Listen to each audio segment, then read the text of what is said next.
Oo, di ba? Kaya nga, di ba, nakanta na natin ang Shekinah Glory ka. Babalik at babalik ka sa tunay na plano ng Diyos. Sige po, tayo tumayo at basahin po natin. If you have your Bible with you, please join me as we read 2 Corinthians 4, 8 to 18. Sabi ni Ate Karin, nandito po kami sa Corinthians. At talaga naman, ilang beses ko nitong nabasa, pero alam nyo ba na nitong binabasa ko din siya, ito ng huli ay talagang with matching luha. At ramdam na ramdam ko yung pinagdaanan ni Paul. Salamat sa Diyos, nandito ang ating junior barangay, di ba? At si ate Reng, yan. Di ba, na naaamay siya, bakit? Yung pag naawit tayo talagang napapalingon siya. Ate, pwede ka rin tumaas ang kamay. Pag naramdaman mo, parang ako rin, gusto ko rin gumanon. Kasi pag taas ang kamay, pagsuko sa Lord. Yan. Sige po, mula sa Corinto 4, 8 to 18. Actually, maganda tong buong verse na to. Pero magsimula po tayo sa ikalawang Corinto 4, 8 to 18. Kabi-kabilaan ang paghihirap sa amin, ngunit hindi kami nalulupig.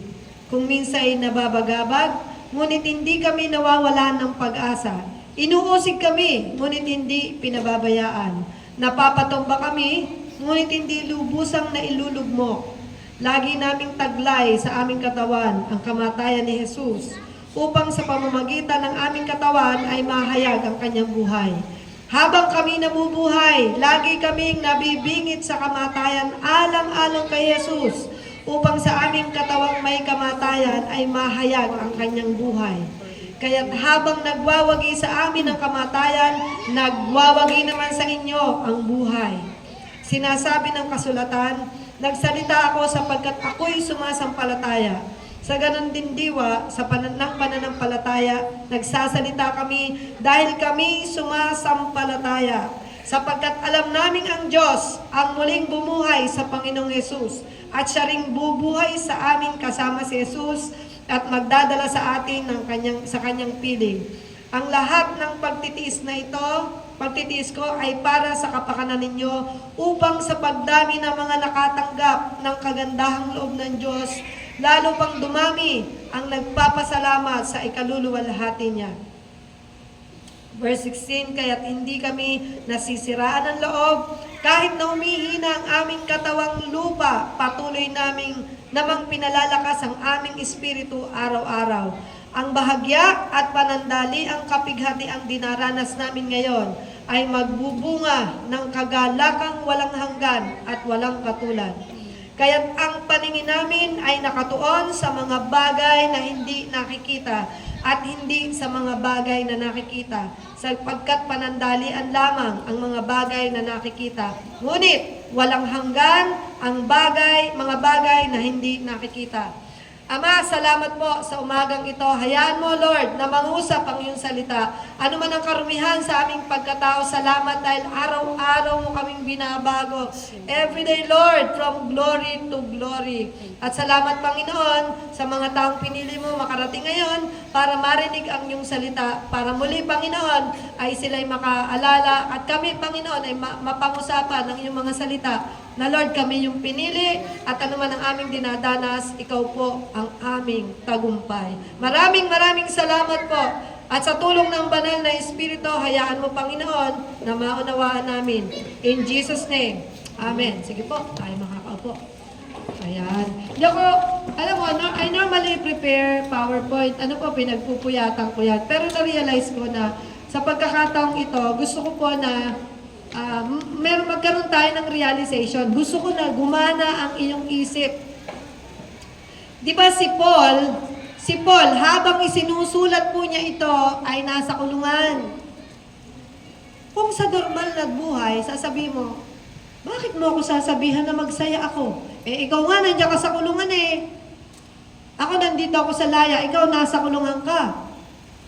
At bakit naman ako magpupuri? Ang durog na durog nga yung dibdib ko. Pero tingnan mo si Pablo, kapatid. Pinapahirapan, pero sabi niya, hindi kami nalulupig. Ano ba ibig sabihin na nalulupig? Other words for nalulupig. Hindi kami natatalo. Natatalo. Kasi alam mo, itong buhay natin, laban to eh. Kapag nagpatalo ka sa scheme ng kaaway, ay talo ka, lugmok ka. Ang sabi dito, nababagabag. Ano po yung nababagabag? Other term for nababagabag. Ang hirap ng Tagalog. Natataranta, nagugulhaminan. Meron pang ibang term dyan eh, sa naaning, aning-aning. Napapraning, di ba? Di ba parang, ano yun, may iba pang term, hindi lang ko lang maalala. Ang sabi dito, pero hindi nawawala ng pag-asa. Inuusig. Ano yung inuusig? Hindi daw. Other term, Brother Norman. Ano daw? Pinapersecute, pinagbibintang ka ng kung ano-ano, sinasabihan ka ng kung ano-ano. Pero, hindi siya pinababayaan ng Lord. Yun ang paniniwala niya. Napapatumba. Ikaw ba kapatid, natumba ka na, nadapa ka na ba? Yung literal na nadapa. Ilang beses na. Nadapa ka, anong ginawa mo? Bumangon.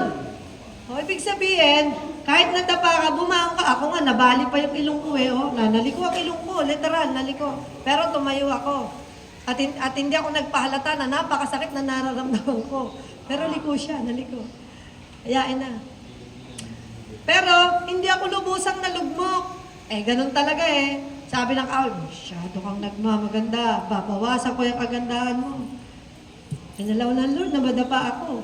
Pero, ang matindi roon, ang confidence ko na maganda ako, hindi nabawasan nyo. No? Palakpakan natin ang Lord doon. Parang hina. Parang hindi nyo matanggap.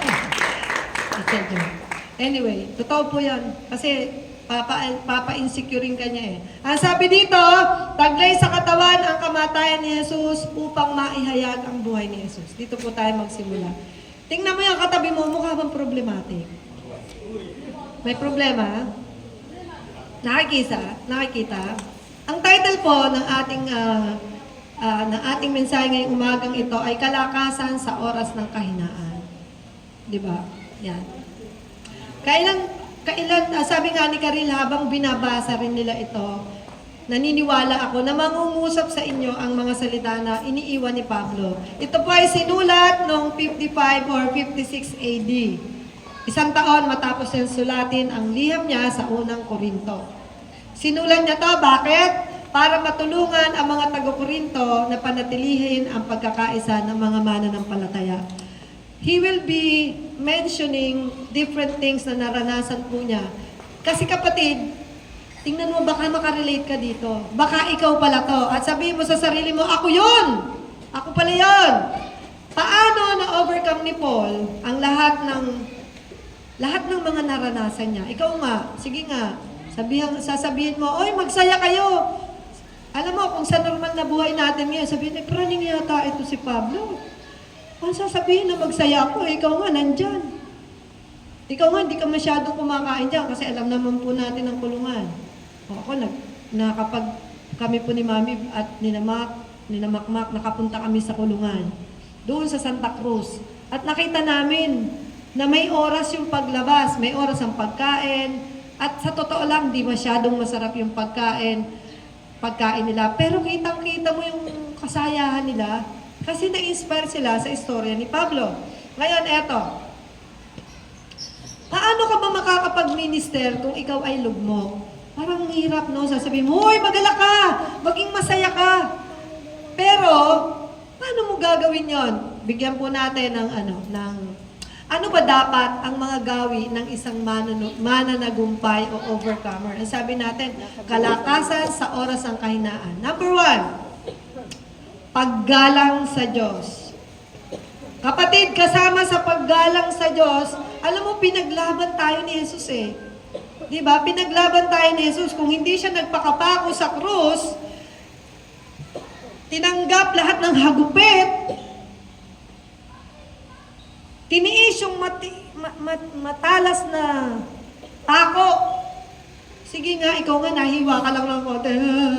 Tapos, may dumugo, patatahi mo pa yan, pupunta ka sa doktor. Pero si Jesus that time, luray-luray ang katawan.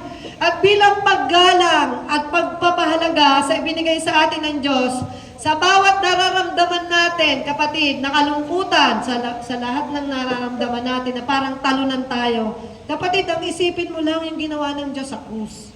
At kung ikaw ay binibigyan mo ng pagpapahalaga ang ginawa ng Diyos sa krus, at alam mo na tinawag ka niya, hindi lang para umupo dyan. Kapatid, hindi ka lang niya tinawag para umupo dyan. Maaring ikaw ay tinatawag na tumugtog, ikaw ay tinatawag na magsalita rito, ikaw ay tinatawag na itong mga batang magagandang babae, baka sila ang taga-salubong sa lahat ng dadating. Kapatid, di nyo ba naiintindihan? Hindi ba po natin nakikita ang plano ng Diyos sa buhay natin, hindi lang para umupo. Kung ganon, ginawa na lang niya sana tayong robot. O, gising na! Sasabihin ng Lord, mga tao, gising na! O, di mulata naman tayo. Mga tao, bangon na! Hindi naman niya tayo ginawang ganun eh. Mga tao, punta sa kanan! Mga tao, punta sa kaliwa! Walang ganun. Ginawa niya tayo ng kalayaan na tayo ay gumawa para sa Kanya. Kung talagang ginagalang natin ang Diyos, so number one requirement ay yung paggalang sa Diyos. Kasi kung ginagalang natin ang Diyos, yung pagpapahalaga natin na yon, kahit isa sa isang araw, isa na lang, isang linggo, i-share mo naman ang Lord. Huwag kang mahiyang i-share. Huwag kang mahiya kasi bilang tanda ng paggalang natin din ay sumusunod tayo sa gusto ng Diyos. Kung hindi, kapatid, para lang tayo niloloko natin ang ating sarili. I know how hard it is. Alam ko po kung gaano kahirap ang sumunod sa Diyos. Kapatid, hindi ka nag-iisa. Ako, taon ang binilang bago ako tumino para sa Panginoon. At hanggang ngayon, may mga bagay pa rin ako nagagawa na hindi kalugod-lugod sa Diyos. Dahil tayo ay tao. Pero hindi excuse yun. Dapat alam natin, yung paggalang natin, kasama doon ang pagsunod sa Diyos. Napakadaling sabihin na ginagalang mo ang Diyos, pero ikaw ba'y nagsisilbi sa Kanya? Ikaw ba, kapatid, ay merong oras para sa Kanya? Pagmulat ba ng mata mo, naaalala mo man lang bang, ay, salamat Lord, buhay pa ako. Patuloy po nating pagsilbi ng Diyos bilang tanda ng ating pagpapahalaga at para ma-overcome natin, para mapatunayan na, Lord, ikaw ang aking strength. Hindi lang po isa, hindi lang ako ang nakakaranas dito ng mga kapighatian sa buhay. Pero nagpapatuloy. Lakad ka lang, kapatid. Huwag kang huminto. Huwag yung kung kailan, kasi po, marami pong problema sa bahay namin, kaya hindi muna po ako sisimba. Huwag ganun, kapatid. Habang kayo nasusugatan, parang sundalo, lumapit ka sa Lord. Lapit lang ng lapit sa Lord, kasi mahal ka ng Lord. At hindi ka nakaupo dyan, para lang umupo kasi pinili ka ng Diyos. Sabi mo sa katabi mo, pinili ka ng Diyos.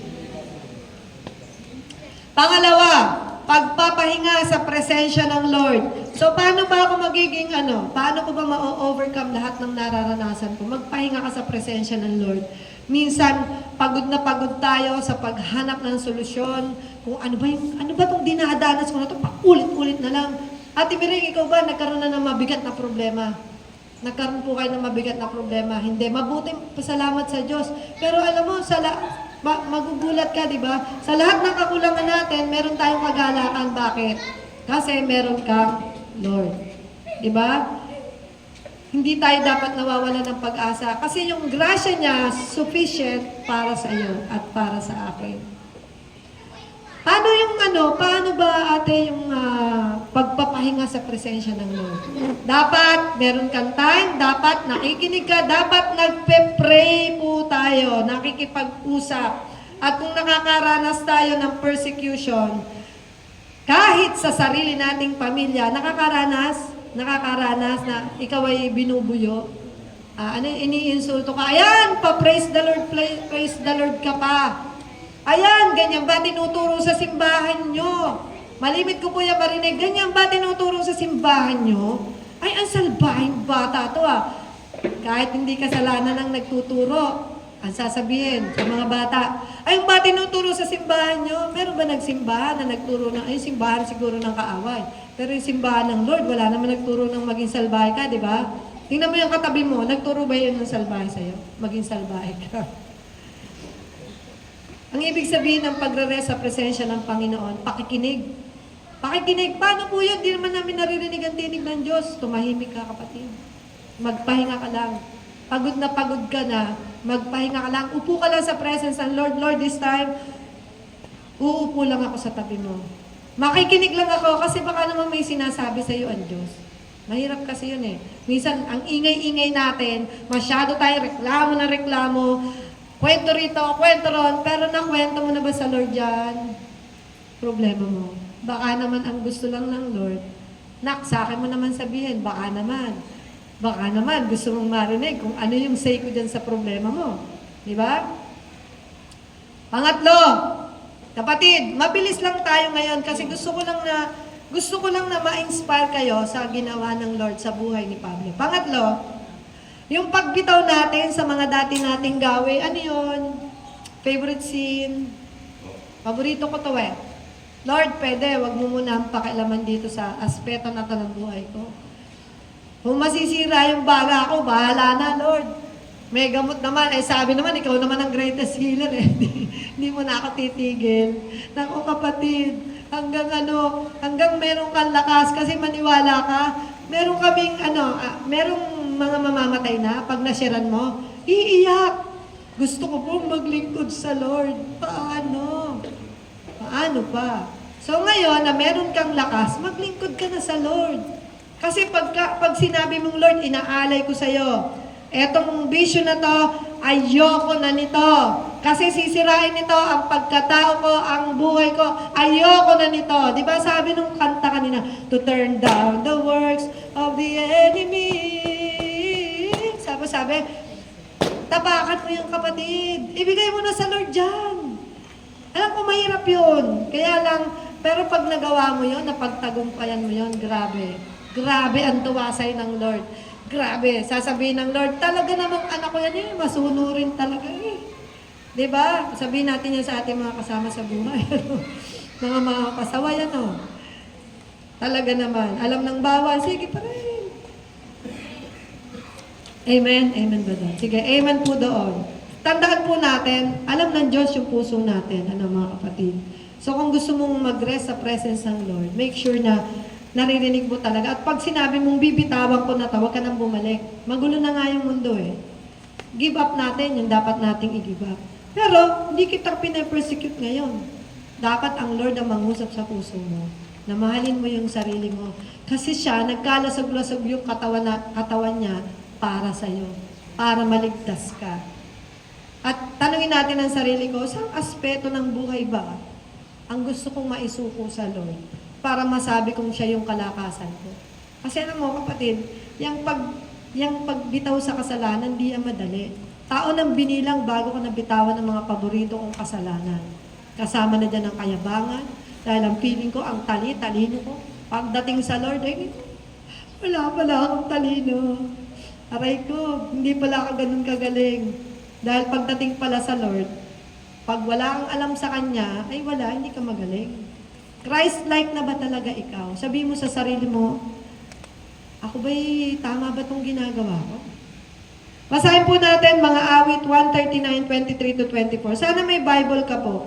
Pasensya na kayo, wala na tayong Biblia dahil naubos na, pinamigay po natin yan. And we are ordering at hanggang ngayon ay hindi pa po dumadating. Na-order po tayo yan. Mga awit 139:23-24. Ano po ang sabi dyan? Please bear with me. O Diyos, ako'y siyasatin. Alamin ang aking isip. Subukin mo ako ngayon kung ano ang aking nais. Kapatid, ngayong oras na to, I want you to close your eyes. At tanungin mo, ano ba talaga ang gusto ko para sa Lord? Ano ba yung kaya kong ibigay para sa Lord? At sabihin mo, Lord, yung dating ako, alisin mo na po ito. Ayaw ko na nito. Yung hindi ka lugod-lugod sa'yo, tanggalin mo to sa buhay ko kasi hindi naman nakakatuwa. At kung ako'y nagniningning at meron pa rin akong pinagdadaanan na hindi maganda, hindi kumpleto yung aking pagningning para sa'yo. Sige po.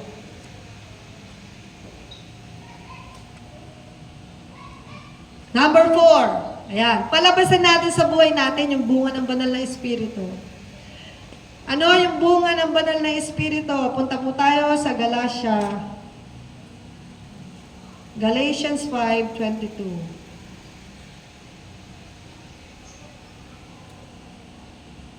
Kayo ba'y inaantok o nakikinig? Sumagot po kayo.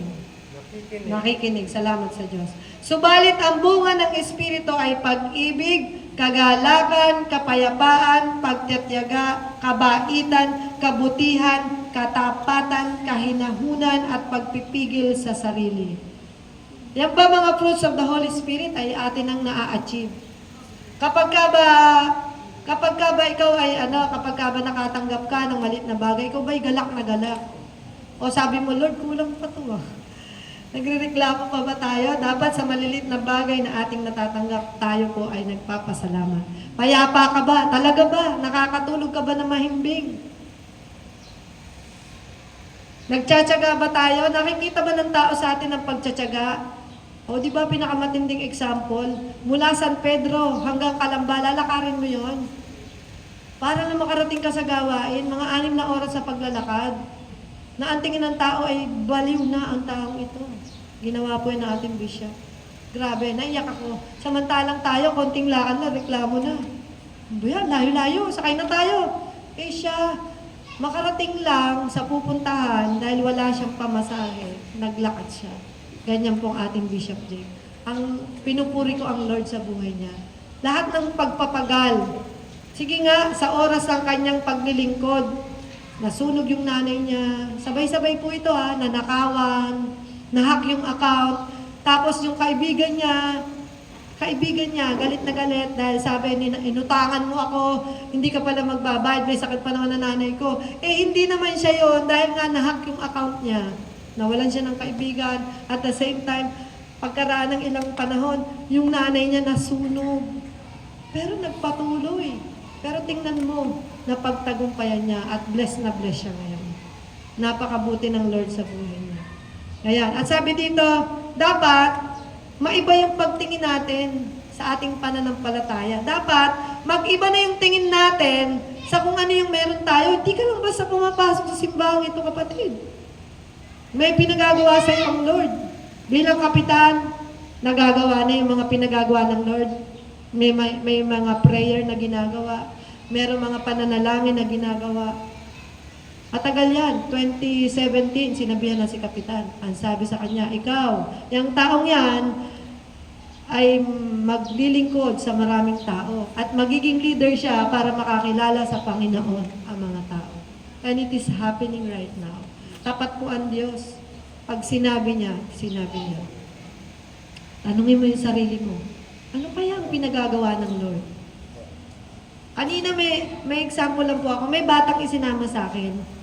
Ayun. Tingnan nyo. Tumingin kayo. Ang batang ay nuknuka ng bait. Malasiya nung bata. Bait, kas bait ka. Ang bait. Talagang alam niyo si Siya nung bata, pag natuwa daw yan, may mura. Pag nagalit, may mura. Babatiin na ang kalaro, may mura. Hoy! May mura. Ganun siya.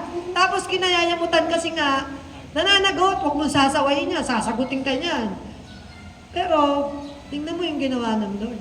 Maaring sa tingin mo, pagenyo-genyo siya. Pero, kapatid, kanina, nung sumakay kami ng tricycle, ayaw itabi ng driver, ayoko dyan, salbayan. Alam mo kung ano ang sinagot ko? Huwag kang magsalita ng ganyan. Babait din yan. Hinawakan ko siya sa ulo lagi. Sisiyan po ng lagi yung hinawakan sa ulo.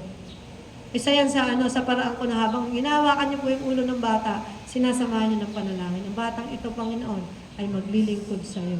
No matter how bad he is right now, wait until such time na yung batang yan maglilingkod. Baka mamaya mas maalam pa yan sa mga ibang kabataan natin. Pag bantayan natin, nagtaka ako, pinasama sa akin ng nanay. Nganay, sabihin ko, huwag niyo na umisama, baka mangulit. Pero talagang tatanggapin natin yan. Wala po akong tinatanggi ang bata kahit na pinakapraning pa.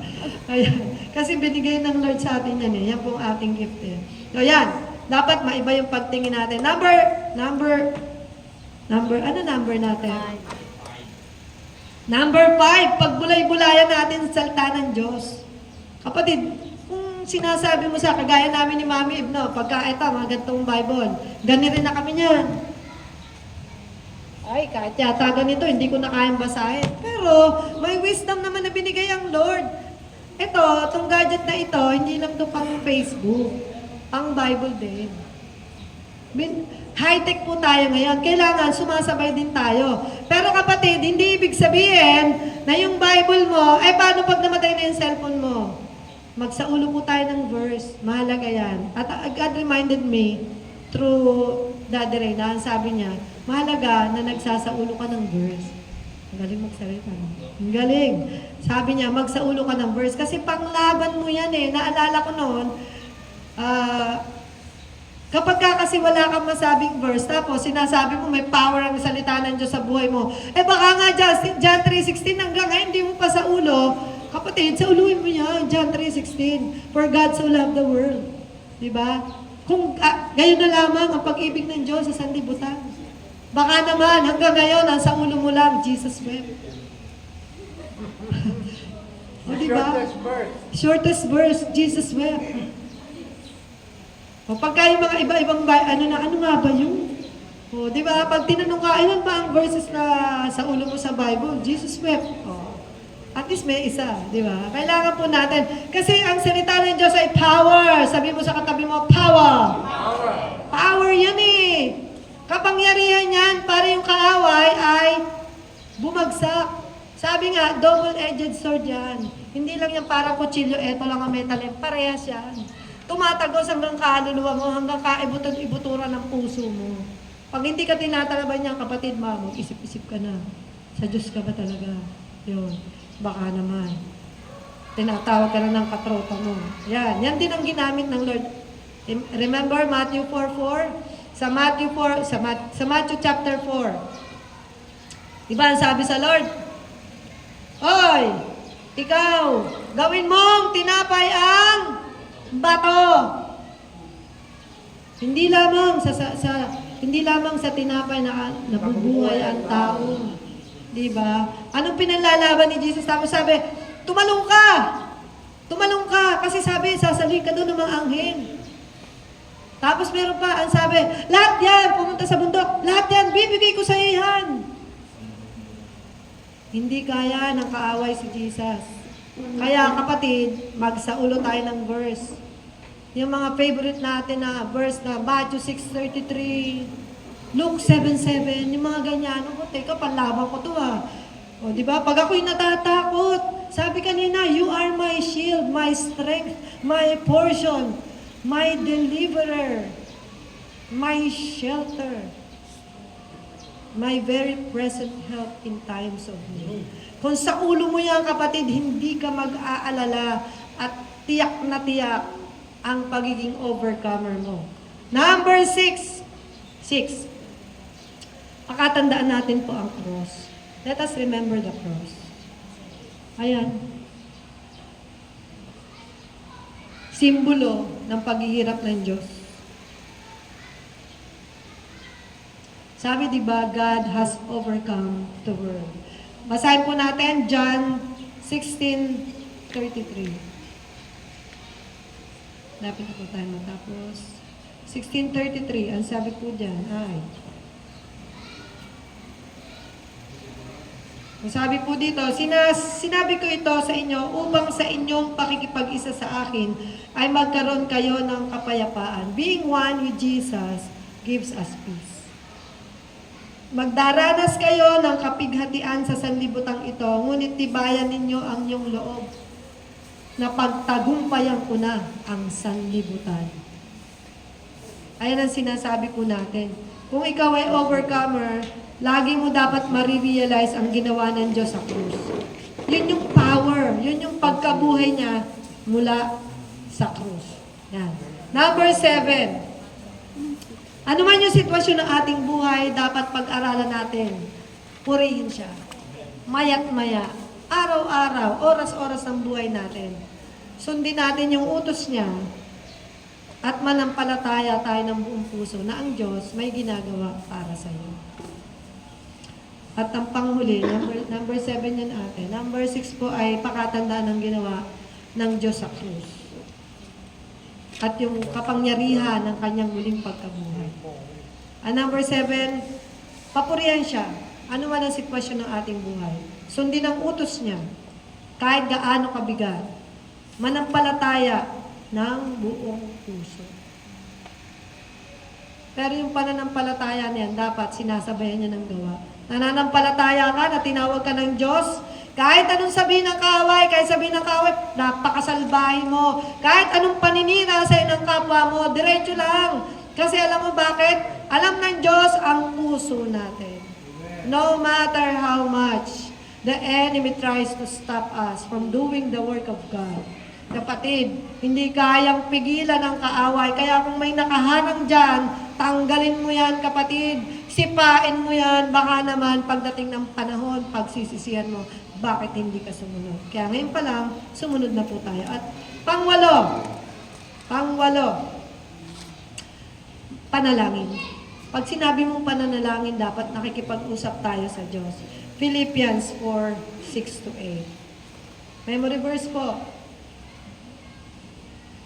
Philippians 4:6-8. Ang sabi diyan, huwag kayong mabalisa tungkol sa anumang bagay. Sa halip, hingin ninyo sa Diyos ang lahat ng inyong kailangan at sa pamamagitan ng panalangin may pasasalamat. Every time we pray, we thank God.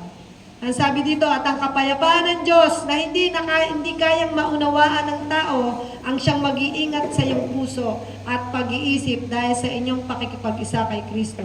Bilang pagtatapos, ang kapatid, lagi niyong iniisip ang mga bagay na karapat-dapat, kapuri-puri, mga bagay na totoo, marangal, matuwid, malinis, kaibig-ibig, at kagalang-galang. Ano po ang application nito sa ating buhay? Sa lahat ng ating mga sinabi na yan. Philippians 4:6-8. At lahat pa nung nauna natin, suriin natin ang ating mga sarili, kapatid. Ano yung ating motibo o dahilan sa mga ginagawa natin? Anything that we do, masama o pangit, masama o mabuti, ano ba ang motibo ko? Lord, ang gusto ko lang ay maparangalang ka. Pero bakit patuloy at patuloy ko itong ginagawa? Ano yung ating asal o mga gawi na dapat dinidend na natin? At kung mabuti ay pagpatuloy natin. Ano yung mga ginagawa natin na tingin mo ayaw to ng Lord? Pero bakit ba ito yung favorite ko? Parang kumbaga sa pet, ay pinapaliguan mo pa, binibilang mo pa ng mga cat food or dog food. Pero ano ba yung motibo mo sa lahat ng ginagawa mo? Pangalawa, kung pagkatapos sa ating suruin ng sarili natin, tanungin natin ang sarili natin, naka-align ba talaga to sa gusto ng Diyos? Kasi baka naman dead works. Pag sinabi po nating dead works, wala naman talab yan. Hindi naman nabibigyan ng parangal ng Diyos sa ginagawa natin. Anything that we do that is not pleasing to God at hindi po niya inuutos, mga bagay na tingin mo wala namang ganap, ay dead works po yan. Pag-aralan na po natin na i-focus yung sarili natin sa kung ano yung makakalugod sa Diyos. Diba? Naalala ko nung Wednesday, ang sabi ni Brother Norman, ang dami niya mga kabataan dyan na mini-minister. Kung gagawa tayo, meron tayong gagawin, pakakainin natin ang lugaw. And who knows, yung katuparan ng sinabi ng Diyos na ito na tayo papasukin dito na napakarami. Pag natanggal na yung mga upuan na yan, mga kapatid, kaya hindi pa nadideliver yung sigla, kasi hindi pa natin natatanggal yan. Ayun, kung may malakas ang katawan dyan, bukod dun sa tagatanggal ni Kap, baka naman, tayo ay, yung mga taboys natin na dating nagtanggal niyan, papalagay na natin yan sa likod. Yan. Ang sabi pa, matutunan, number 3, hilingin natin sa Lord na matutunan natin tanggapin, listen to this, everyone. Matutunan natin tanggapin ang mga bagay na hindi natin kayang baguhin. Yung wala tayong control. Na no matter how much we pray for this thing, ay walang mangyayari kasi hindi naman yan ang kaloob ng Diyos. Wala talaga, hindi siya talaga magbabago. May mga bagay na hindi natin talaga kayang baguhin. At pangalawa, bigyan niya tayo ng tapang na baguhin ang mga bagay na dapat baguhin. Baguhin mo na yan, kapatid. Baka mamaya, mahuli ka sa pagkakataon na andyan ang Diyos. At sabihin mo, ouch, Lord, naalala ko, meron kaming Bible study noon. Ang tanong, paano pag tayo ay, tawag natin, i-rapture na. Alam mo, isa kabataan namin, sabi, kakapit ako sa paa nyo. Kakapit sa paa. Pag naangat na daw yung mga tao, kakapit ako sa paa nyo. Parang ganun yun no? Nakakatawa po, kasi, pero talagang yun. Pero medyo parang natakot din naman siya, na sinabi na, paano pag Ra-rapture na. Tapos, umaangat na. Ba, kakapit daw siya sa paa. Pang-apat, hilingin natin na bilang mga conqueror, ayoko sabihin conqueror lang, more than conqueror, maiba yung pananaw natin sa mga bagay na pansamantala lang.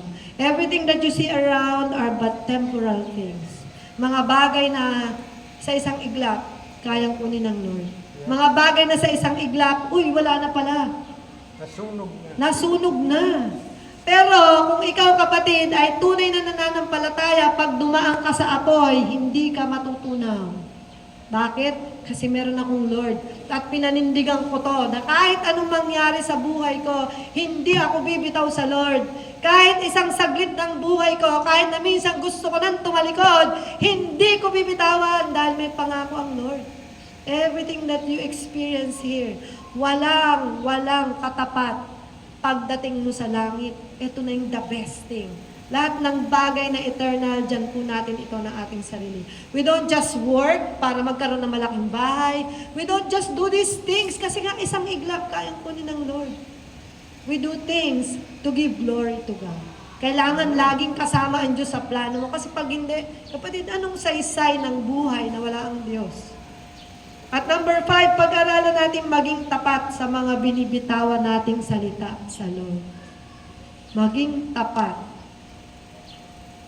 Kasi pag ginawa natin ang mga bagay na ito, doon lang natin ma-experience yung totoong paglago. Magtataka ka, sinisisi mo ang pastor, hindi manalago ang simbahan niya. Nakarinig na po kami ng ganun. Ay, hindi dumadami ang tao sa simbahan. Hindi po paramihan ang usapan dito. Ang usapan dito, kahit ganun pa, kahit mapuno pa natin to, napuno na natin to itong side na to. Pero ang tanong, ilan doon yung totoo? Hindi na mahalaga kung gaano karami. Ang mahalaga, ilan. Dahil pag idinaan po tayo sa apoy, baka masunog lahat. Ang mahalaga, pag dumaan tayo sa apoy, mananatili tayong nakatayo. Amen po ba doon? Amen. Sige po, tinatawagan ko po ang worship team. Ate, pakipatay po. So again, suriin ang sarili natin. Ano ba yung motibo natin? Ano mga asal at gawin natin? Ano yung mga ginagawa natin na, uy, hindi na pala